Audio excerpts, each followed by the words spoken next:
All right. Welcome, everyone, to the next panel, which is called Electric Connected Autonomous, the reinvention of mobility.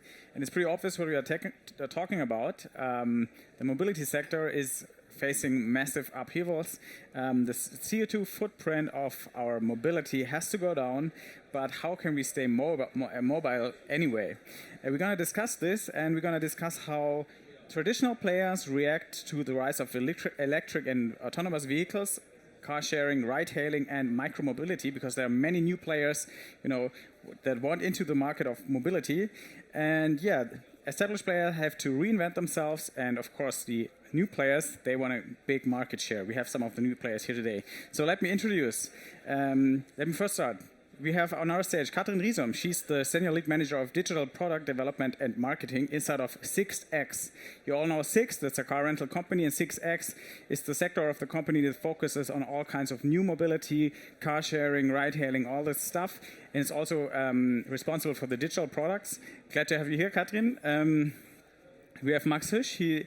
You might have already used his product today because Max is responsible for the German business of Circ, which is an e-scooter startup from Berlin, and they provided some e-scooters to get to the keynote stage today. And they just rolled out their service across German cities a few weeks ago. And yeah, great to have you here. And then we have Constantin Schwaab. He's not only a serial entrepreneur, but he's also the founder and CEO of Wirelane. And it's a technology company, and you're focusing on building the infrastructure, the digital and hardware infrastructure for electric vehicles, like charging infrastructure and everything that's connected. And before we go into our discussion, Constantin will briefly give us an impulse about how the mobility of the future could look like. Thank you for having me, and welcome to this panel on the reinvention of mobility. Before we get to the reinvention, I want to take you on a little journey on the utopian future of mobility. I looked up the word utopian, and I find it quite stunning that utopian refers to a state in which everything is perfect. So if we aim high for a moment, come with me on this journey and let's look at the current trajectory. There's an interesting law I found. It's called Marchetti's law. Cesare Marchetti, it's an Italian physicist, and he came up with a law saying that basically back from the Neolithic times, we've always traveled the same amount of time per day. So with our ability to go faster, we would go further, but it would always be 1 hour per day between our workplace and the place where we sleep and eat. So if you look at today's situation, and if you apply Marchetti's law to the projections of urban dwellers in the year 2050, so this is United Nations numbers, you will get to 7 billion people living in urban areas by the year 2050. So if you multiply that number and multiply it by 15 miles per hour, so that's about the average speed and the average distance you can travel per day, you get to a flabbergasting number, which is 105 billion passenger miles traveled per day in the year 2050.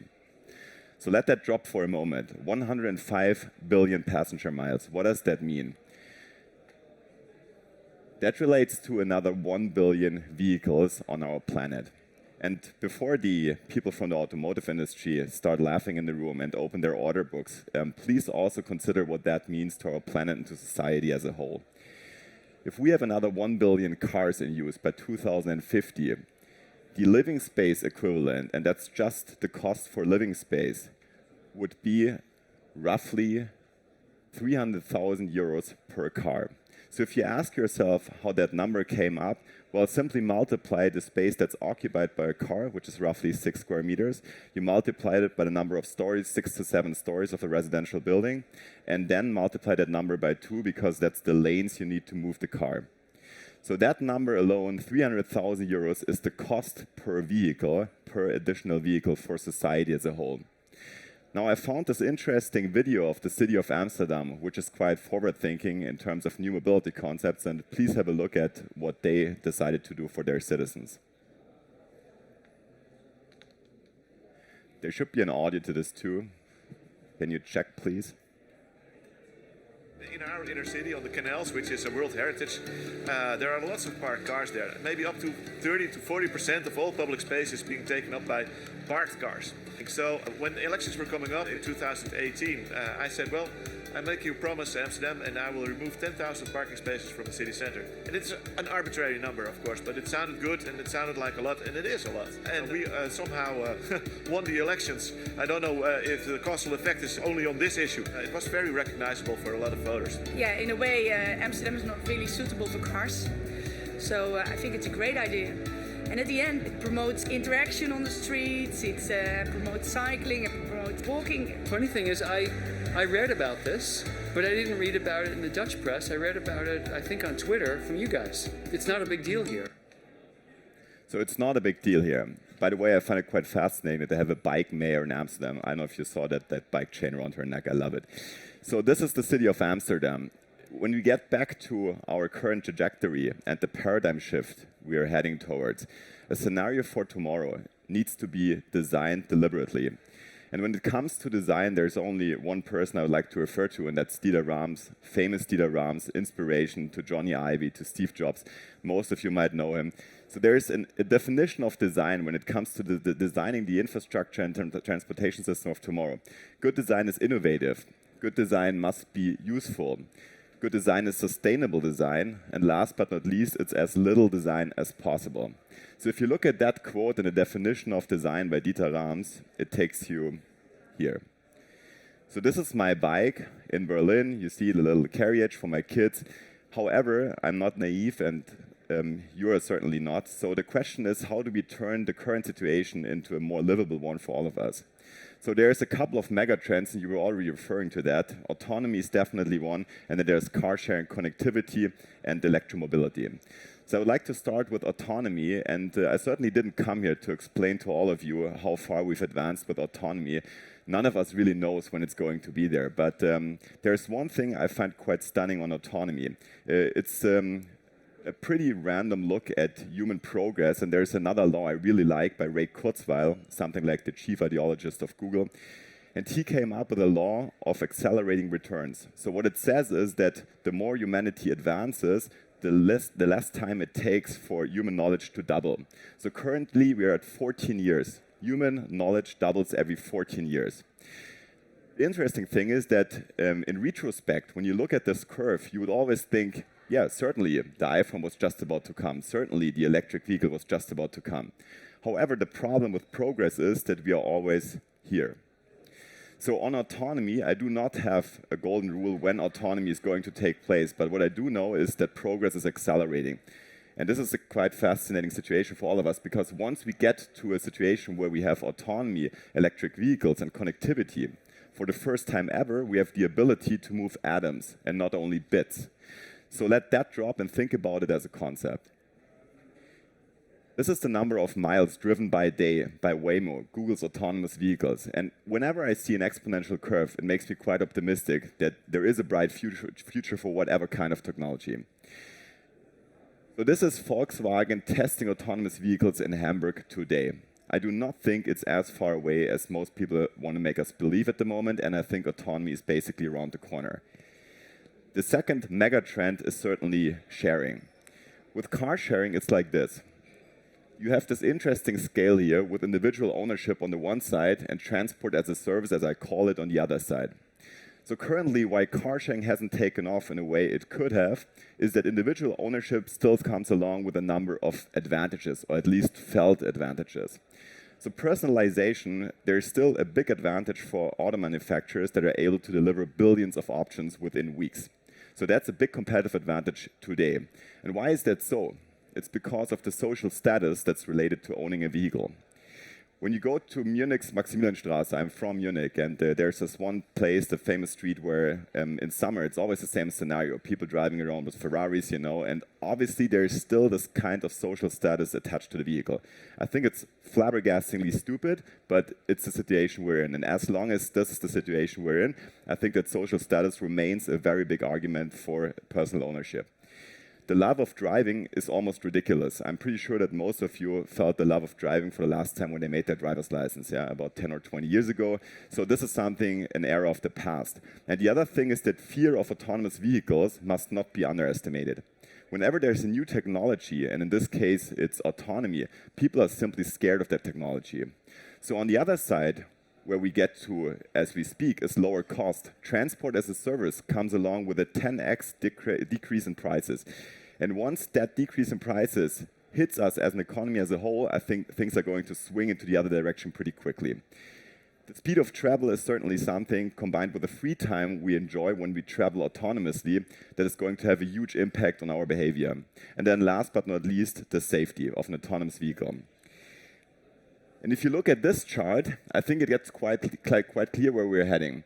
The individual ownership miles in white and the transport as a service miles in black, you can see that from within 10 years from the introduction of autonomous vehicles, and this is a projection in the United States, there's basically no ownership left, just because autonomous vehicles in combination with sharing are so much cheaper.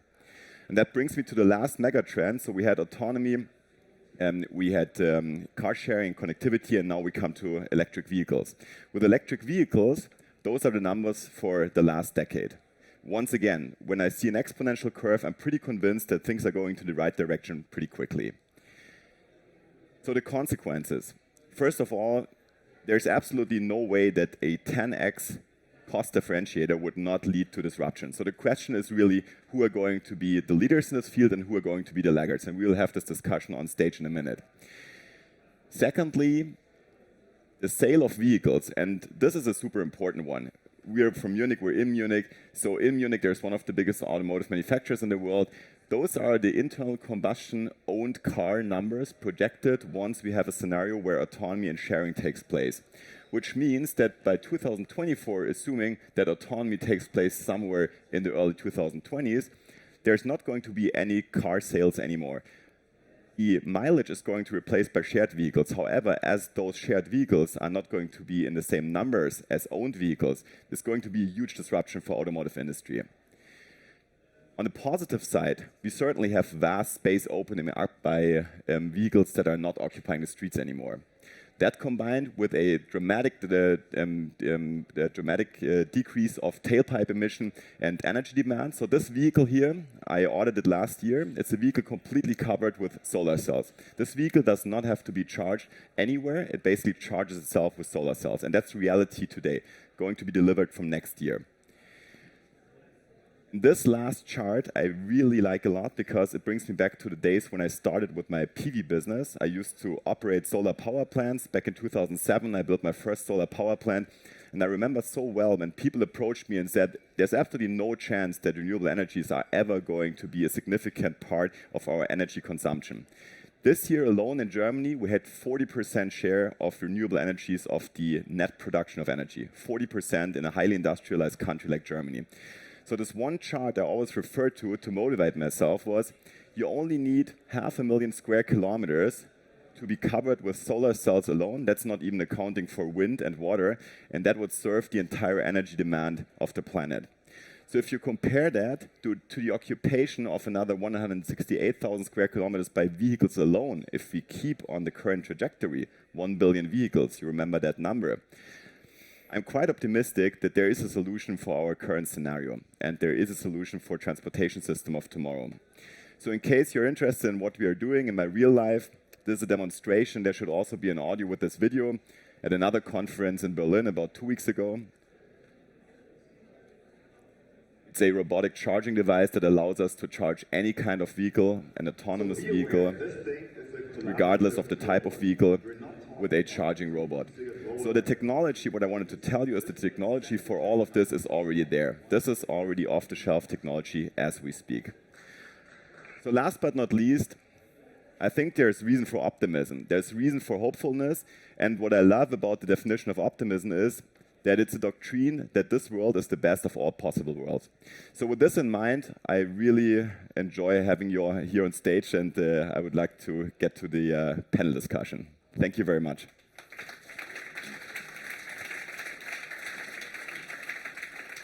Thank you very much, Constantin. That was very interesting. I forgot to introduce myself. My name is Wolfgang. I'm from 1E9. And as there is no one from the automotive industry on this panel, I'm going to take this side from time to time. But you were talking a lot about the year 2030, and we've seen what tremendous change can happen if electric vehicles, autonomous vehicles, and car sharing take over. So I want to make a quick first round and ask you, how your business is going to look like in 2030, because it's a time that you should already think about when you got a business. So Kathrin, what will Sixt be doing in 2030? When we think about our future product or how we look like in 2030, we also think in scenarios, how mobility in the future will look like in general, similar as Constantin did it.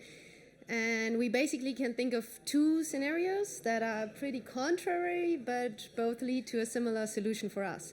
So we think that either we will live in a world of complete de-individualization, that there won't be any individual ownership anymore when it comes to mobility due to regulations, that you're simply not allowed to enter metropolitan areas anymore with your own car.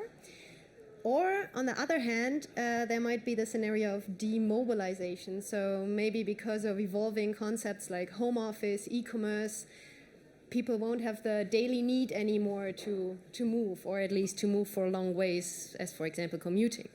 So in both scenarios, we need shared mobility and on-demand mobility in the metropolitan areas, because either the own car is not allowed anymore, or it's simply not needed anymore. And that is where we want to step in the market to offer on-demand mobility for every use situation, no matter of the vehicle, if it's a car or a scooter or an e-bike or a normal bike, and also independent of the time traveling, if it's just a couple of minutes or several days.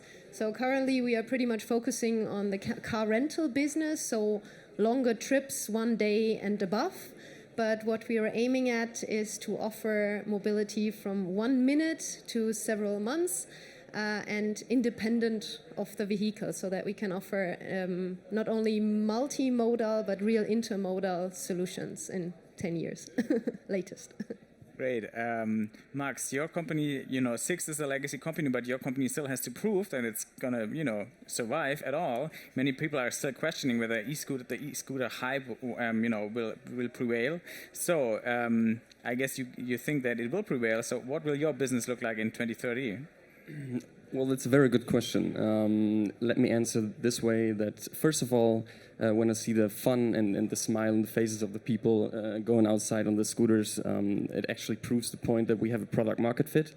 I don't believe that people from Tel Aviv, Herne, where we launched first in Germany, and Barcelona or in Los Angeles have a different approach when it comes to mobility. They want to go from A to B.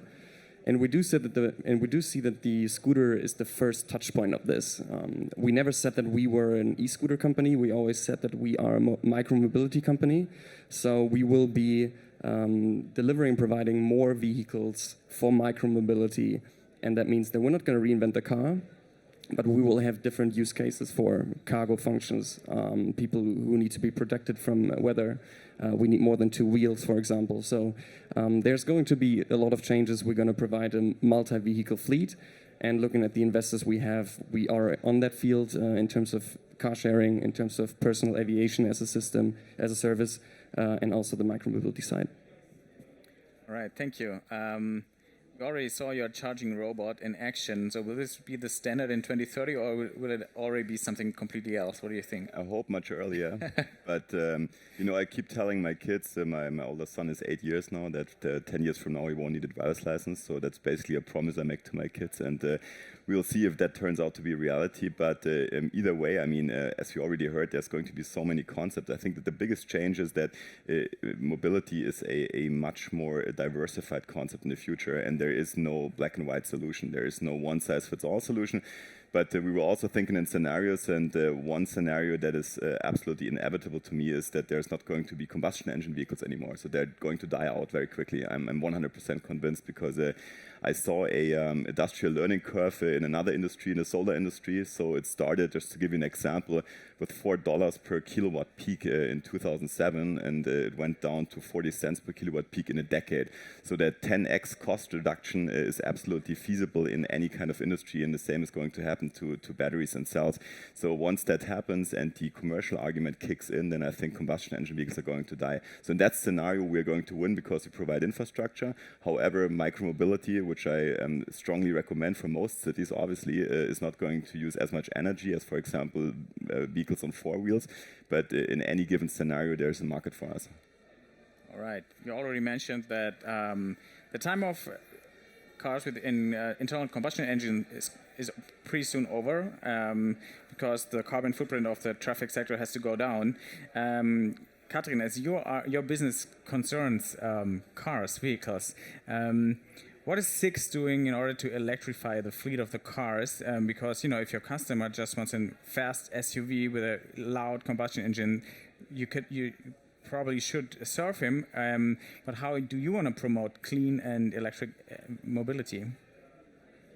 Yeah, that's pretty tough for us currently because, as you said it, our business model is built on that we are offering what the customer wants. And currently the customer wants cool SUVs and big limousines, not least to the fact that there are actually 3 challenges that we still have with electric mobility. First, it's the reach.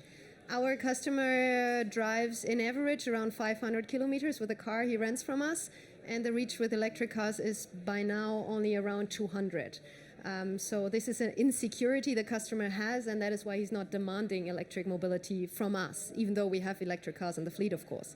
And this leads to the second challenge, that is the charging infrastructure. That is just simply not given, especially if we look to the countryside, so the people don't have the chance to charge their cars. And what comes with that is also the insecurity. They don't know how to handle the cars. They don't know how to charge. So we see this a lot in our customer service.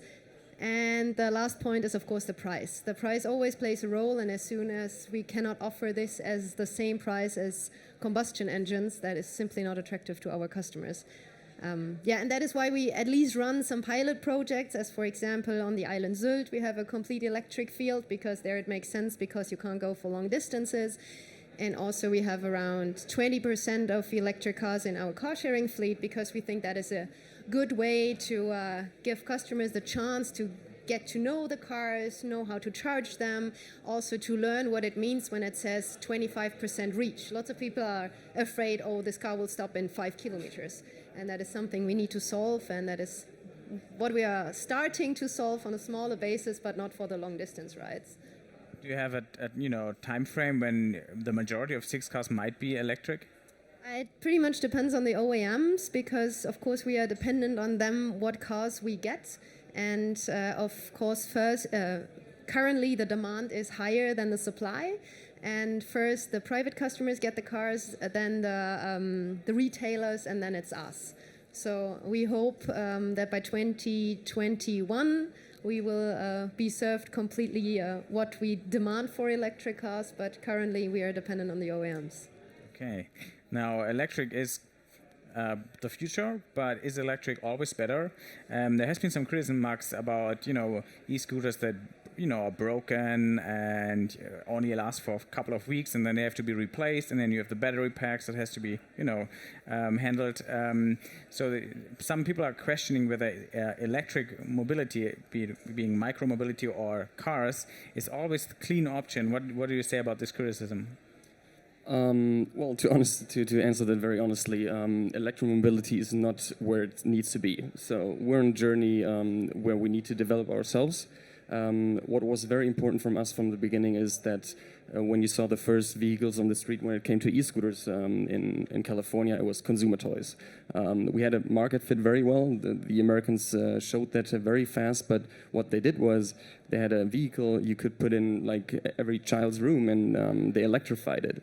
And all of a sudden it became a product market fit for people who wanted to commute, who didn't want to use public transportation in all these systems. So what we figured out was that it needs to be focusing on quality and security. That's why we developed our own team in China, and we do all the research and development in Germany, because we believe in the fact that if you put a vehicle on the street, that you need to have quality and security. It gives us more complexity if you do that all yourself, and you need to hire the people and have all the knowledge inside. But for the long run, and that's why I mentioned it before, is that we're not here for a 2 or 3 year game. We see that as a very long-term goal, and as a company we want to evolve, and that's why we focus on that from right the start. And I do understand the point, and I address that every single day, that we need to maintain our fleet every single day, that we need to have the quality in place. So that is very important, yes. I want to have a broader look at the industry because all of you are kind of new players in the mobility. Well, Sixt is not a new player, but has new ventures like Sixt Share, for example. And you're all, as mobility becomes a service and not a market where you just sell goods like cars, you have tremendous and mighty opponents in the market because all major car manufacturers, they want to do car sharing, they want to do micromobility, they want to do the charging infrastructure. So they have billions and billions of revenue and they have thousands of engineers. So how can companies like yours really compete with someone like, I don't know, Volkswagen if they say, okay, we want to do it all, we want to do this charging infrastructure as well. How should a startup prevail then? Yeah. Yeah, so a very general thing in these kind of scenarios is that as a small company, you have rather an advantage because the market is evolving so quickly and you can iterate more quickly. But in general, I have this feeling that mobility, it's almost like talking about religion or soccer. Everyone has an opinion on it, and there is just not this one solution. So no matter how much money Volkswagen or whoever throws onto the market, there's so many niches popping up and there's so much demand. It's like the question, okay, you want to do something with computers, but what about Microsoft? So there's really many opportunities. Take alone the verticals, the hotel industry, the retail industry, take the public utilities. I mean, all of them, they have such vastly differentiating demand that for a company like us, it's pretty easy to find a niche and to grow within that niche. And basically what I keep telling myself is over the next 10 years, let's assume that e-mobility is really the mega trend over the next 10 years and this market is growing fiercely and we maintain or grow our market share, then we create value. So simple as that. And I think we have a team that's fit to do so. Kathrin, for you, the challenge to compete with car manufacturers is already happening. Your partnership with BMW for Drive Now ended. Now you have your own service, Sixt Share, and BMW just started free now together with Daimler. So do you think that there's place for both of you? Because as a customer, I want it to be easy and I don't want to have like 10 different mobility apps on my smartphone. Yes, I think there is place for a lot of players, as you said it. There is demand and something in the cities needs to be changed. So we always say every new player is a step towards a better solution because you don't need your own car anymore because constant availability is the problem we currently have. I think everybody knows it, arriving a Sunday night at an airport and wants to use a Drive Now. And we also think that we have some core competencies the OEMs don't have. So first it is the thing, as you said it too, we are fast. We are also a big company, but we are not comparable to Volkswagen or BMW, so we are pretty fast to react on the market. I think that is what our marketing campaigns at least show on a daily basis. And we are pretty good at operating a fleet, and that is what distinguishes us from BMW or Volkswagen. We can provide you a car wherever you want and for how long you want, and that is also something you cannot copy so easily due to the huge network we have of our branches all over the whole world. And that is also why now for us it's pretty convenient to offer car sharing by ourselves because the demand structure in car sharing and car rental is the opposite. So, for example, on a Sunday night when all the car sharing cars are gone but the demand is high, we can simply use the cars from our rental car fleet, which are usually just stand around on a Sunday night. So this gives us a huge advantage to now serve two different markets. And also our board always loves to say that we are actually a software company. We are building the software in-house completely by ourselves, and we also build the software for other companies, others still. So I think that is... Might that be? I don't know. So this is definitely an advantage we have and we are playing with. Now I want to talk about autonomous cars. We were already talking about 2030, and you kind of didn't mention the word, but in your vision of 2030, autonomous cars play a big role. And your company, that's why you're going to be the last one in this round. You already, could handle a future where cars just pay the charging station itself. But you are both doing business with people. You are renting cars to people, and you are renting micromobility to people. So what about if we have self-driving, autonomous car-sharing vehicles all around the city that don't need a parking lot and that can drop me off anywhere and pick me up anywhere? Why should I need an e-scooter? Why should I rent a car and drive myself? Max, what do you think? It's a fair point.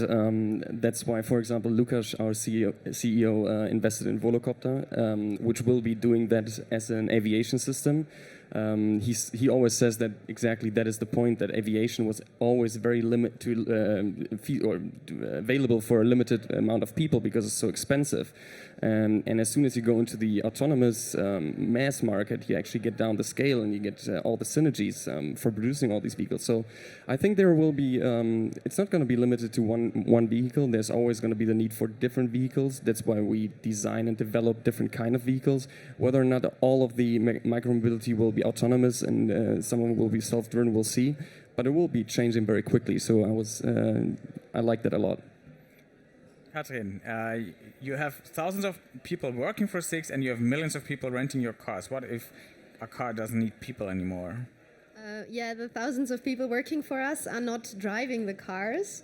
So that doesn't really make a difference. We are still providing cars and or vehicles, any kind of vehicles. And if the vehicle drives itself or if the customer drives the car, that doesn't make a difference for us because we provide you the car, and it's even much better for us because we can optimize utilization even more than we do today because, as you said, the cars are constantly moving, they don't stand around anymore.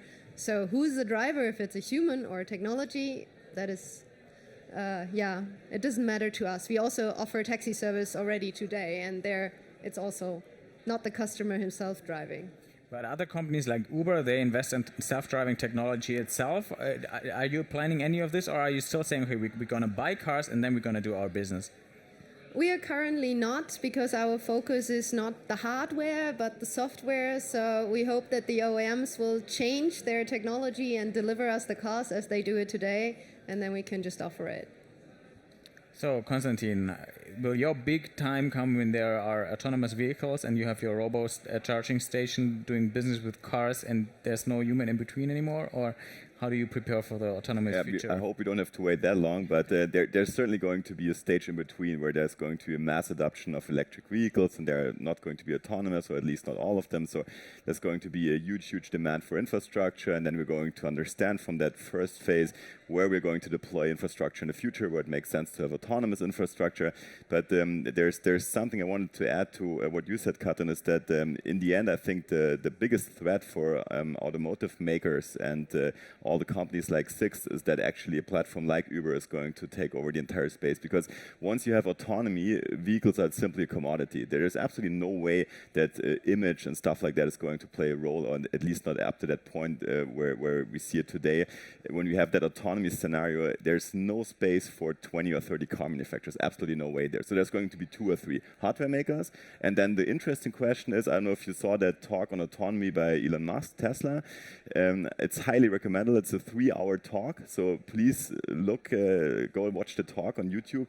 And they developed their own CPUs for the autonomous vehicles, and that shows you, I mean, they kicked out NVIDIA. How crazy is that? I mean, it's one of the most advanced chip makers in the world, GPU processing units, you know, and so they developed their own stack, their entire tech stack. So the question I'm asking myself is he just mad, stupid, or is that probably the most genius thing to do, you know? So I don't have an answer for that, but it shows me that people are investing heavily into the entire tech stack.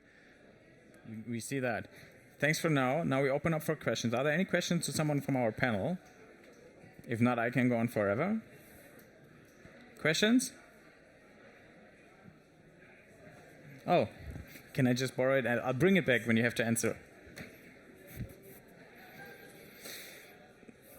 Maybe introduce yourself shortly and then. Yeah, I'm Ludwig van Reije from NVIDIA, and we're all for self-driving technologies.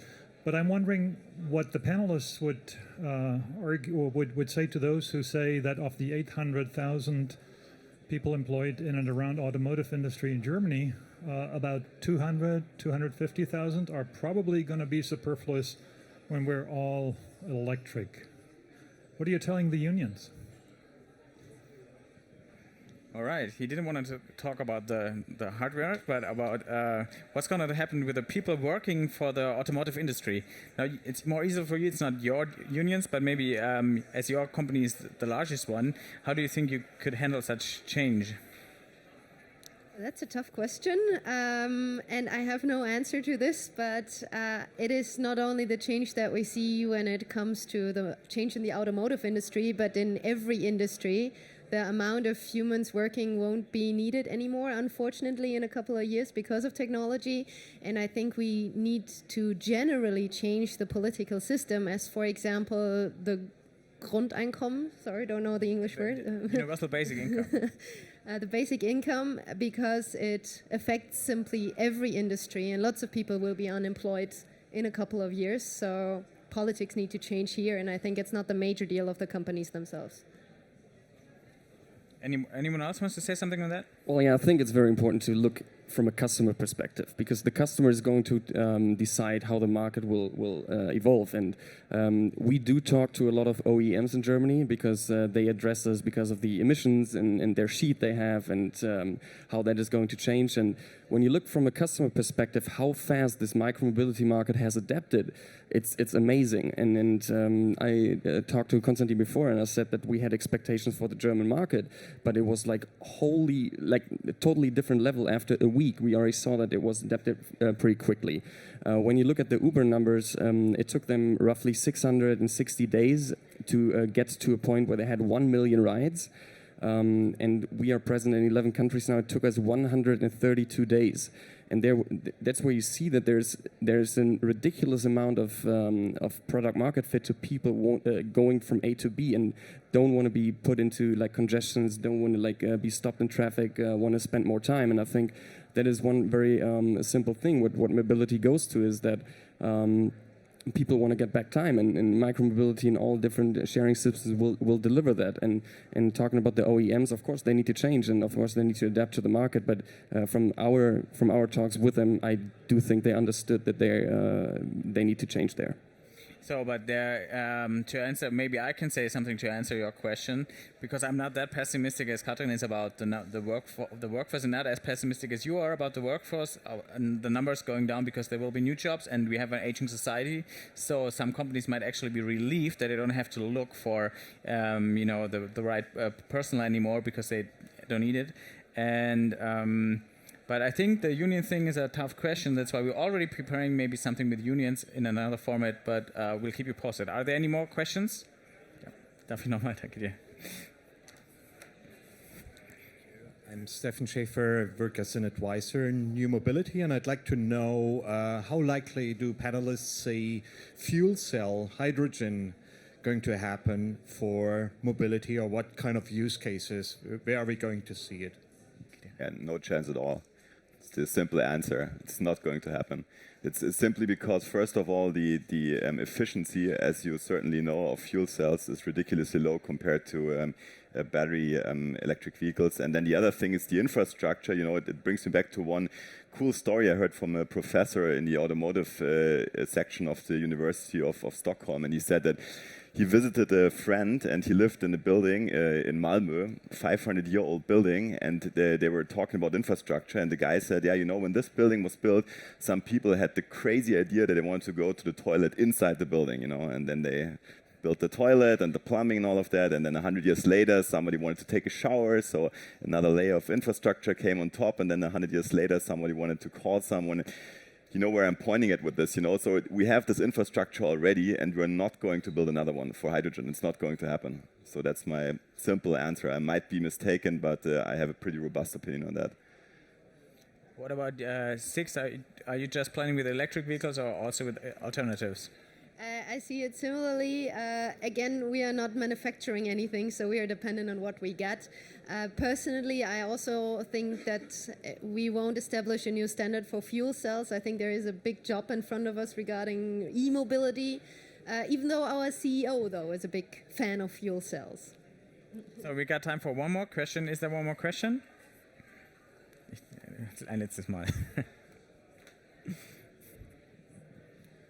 So Sixt started now to think about implementing tier into the 1.6 steps. Do you think to implement also more companies into this environment? And is there a possibility to also charge the scooters at electric cars of Sixt, or kind of develop a shared system where you can interact with the scooters and the cars that you're actually having there? So he's talking about a possible partnership between you two. Yes, we are integrating, or we are aiming at to integrate new mobility services and especially e-mobility. We also have our own electric cars in the share fleet. Currently, the customers are not charging them by themselves, not least due to the insecurity they have. We see that the cars stand around for a long time with just block parking lots. That is why we, in Berlin, for example, work together with Chargery. That is a startup that charges the cars for us. They go around with a kind of trawler and does it for us. We only do the operations for ourselves, though, for our cars. And when it comes to tier or other mobility providers, then the operations is done by them and not by us. And that will most likely stay like this, at least for the next year. All right. Thank you very much on the panel. Thank you very much for your attention. And now I'm heading over to Jörg for the next fascinating panel. Thanks a lot. Thank you.